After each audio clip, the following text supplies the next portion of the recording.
So the second part of the Gossip Girl reboot is relatively similar to the first part, but definitely isn't as unmissable as the original series.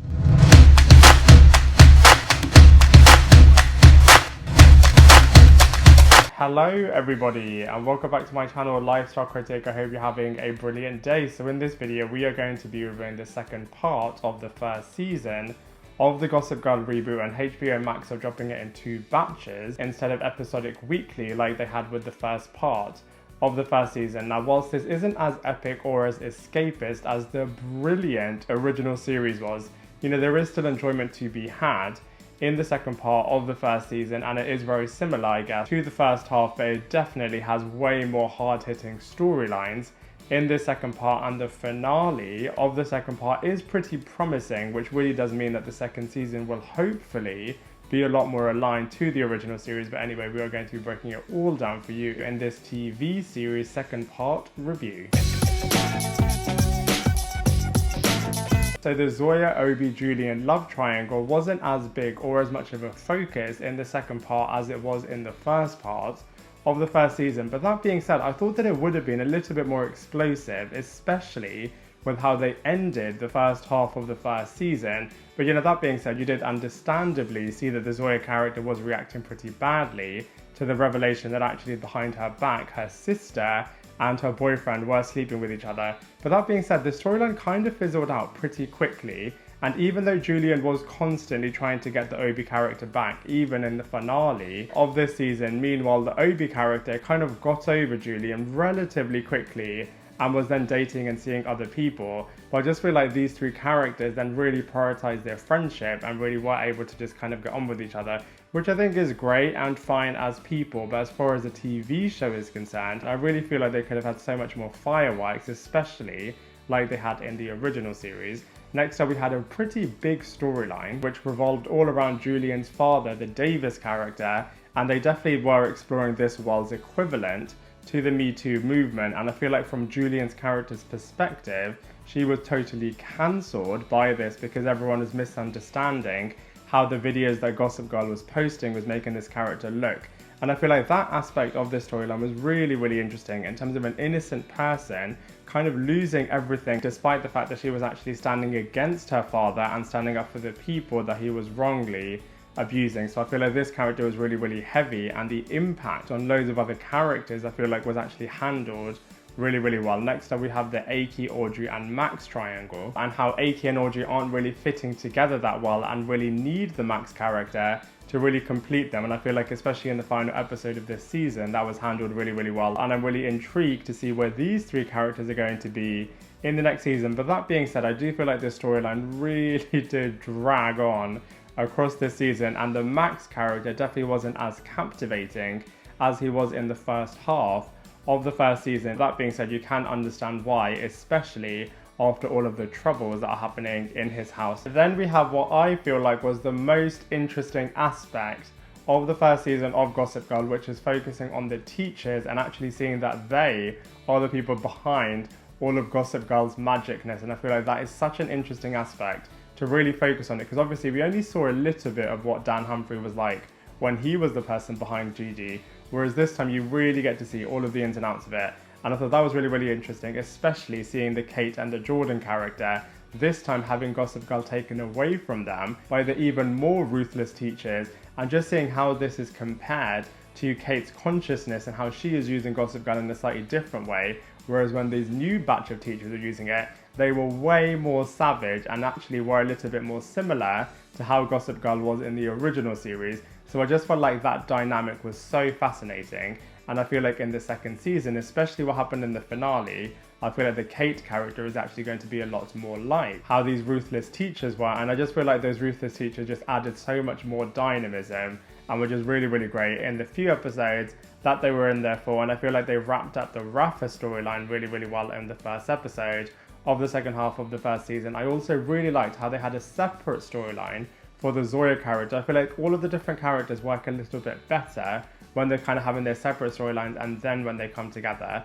because I feel like the Zoya character was kind of being a little bit misguided by the Sean character, and I feel like it reminded me a lot actually of how the Jenny Humphrey character would always be a little bit misguided as well by certain characters. So I feel like this aspect of the storyline could be really, really interesting in the next season. Speaking of the original series, I absolutely loved it when they brought back some more original members, this time in the name of Eleanor, Waldorf, Cyrus, and Dorota and her new husband, which I thought was absolutely brilliant. Totally did recapture the magic of the original series, and I feel like they meshed and blended so well actually with the new batch of characters, and I would just love even more of this happening next season, as when the Yuki character was there earlier on in this season, that episode I feel like was probably the best episode across this entire 12 episode run. So I feel like when they sprinkle in some of the past, that really does add so much more to this rebooted series. I also love how they have a newer version as well of Serena and Blair, and those characters kind of fighting. I feel like they were making fun of how that would always happen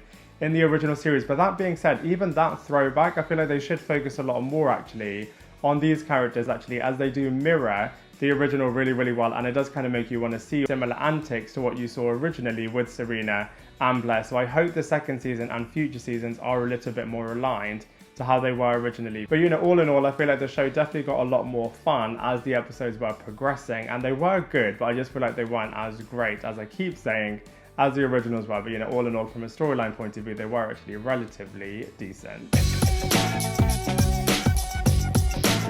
So from a visuals point of view, it's really, really interesting, as aesthetically, it does look relatively similar in terms of the locations that they go to, and New York City itself definitely being its own character. But that being said, it just lacks the vibrancy and the energy of the original series. At points, it does feel a little bit empty and a little bit hollow. But you know, that being said, I did really like actually in the final episode of this season where they were in Hudson and you can have this massive mansion, and seeing all of the characters hanging out there I thought was really, really cool. And even in that episode, there was a massive party sequence, and actually in the final few episodes, there were some big set pieces, so you can really tell that life is kind of getting back to normal post-COVID, and you can have these big set productions, which you didn't really see that much of in the first half. Obviously very understandable because of all of the lockdown restrictions, but from a visuals point of view, whilst they definitely could have been improved and added a little bit more life and oomph into it, I do feel like aesthetically it does actually look relatively decent.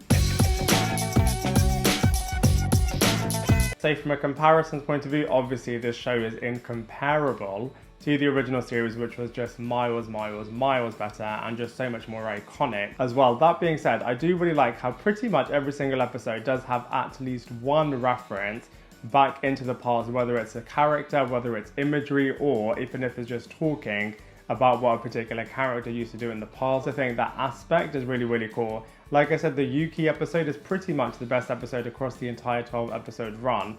I feel like that one had loads of twists and turns, a really cool big event, had really cool throwbacks to the original series and some truly shocking moments in there as well. In terms of comparing it to another type of rebooted show, I feel like the Dynasty reboot just shows how to do a reboot so much better than the Gossip Girl reboot.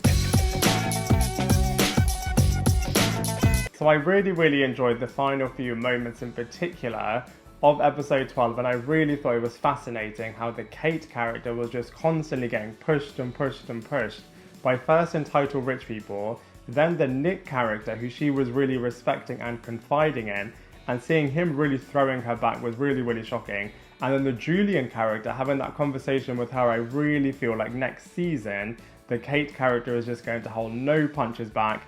It's going to be super, super brutal, and is just going to be causing so much chaos and carnage through the Gossip Girl character. I feel like you will still see her consciousness coming up here and there, but I just feel like we really are going to see the original Gossip Girl back, just like how we saw with the temporary takeover by the more ruthless teachers. So I feel like that's going to be really, really fascinating. I absolutely loved it how Monet finally had the penny drop that actually she should be focusing everything on herself, as she really has got the capabilities and abilities to really be the new it girl, instead of focusing it entirely and being unappreciated by the Julian character. So I think it's going to be so brilliant seeing this character really be full Blair Waldorf, and I feel like she really has got the charisma and the character to do that, which I think is going to be absolutely brilliant. Speaking of her partner, I feel like the Luna character, we're really going to be focusing a little bit more on the love aspect of this character, which we did get hints and teasers of in this finale episode, so that's going to be really, really cool. I feel like the Obi character might stay with the Grace character, but I feel like he's a little bit boring if he does that. Maybe they'll restart the love triangle with him and Julian and Zoya again. Speaking of love triangles, I feel like they're definitely going to continue that with Audrey and Aki and the Max character. I hope that Max maybe just tried to become as brilliant and captivating as he was in the first part of the first season. Maybe he'll go down a bit of a darker evil path, which this character definitely has got inside of himself. So I feel like that could be pretty shocking. And finally, I feel like the Zoya character is definitely going to get into a lot of danger, especially with her new friends, and is going to go in with a bit of a dark crowd and ultimately learn a lot of lessons in a very similar way to how little J did herself. So I feel like the second season has actually got quite a lot of potential in there. So overall, I feel like the second part / second half of the first season of the Gossip Girl reboot was pretty decent.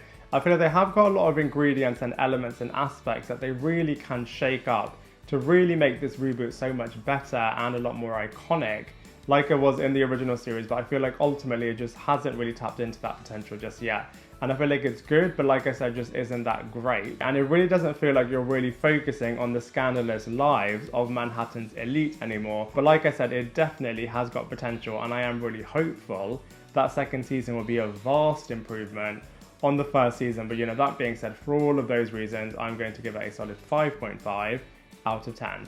Now I'd love to hear from you, so please let me know what you thought of it in the comment section below. Otherwise, I look forward to seeing you in my next video.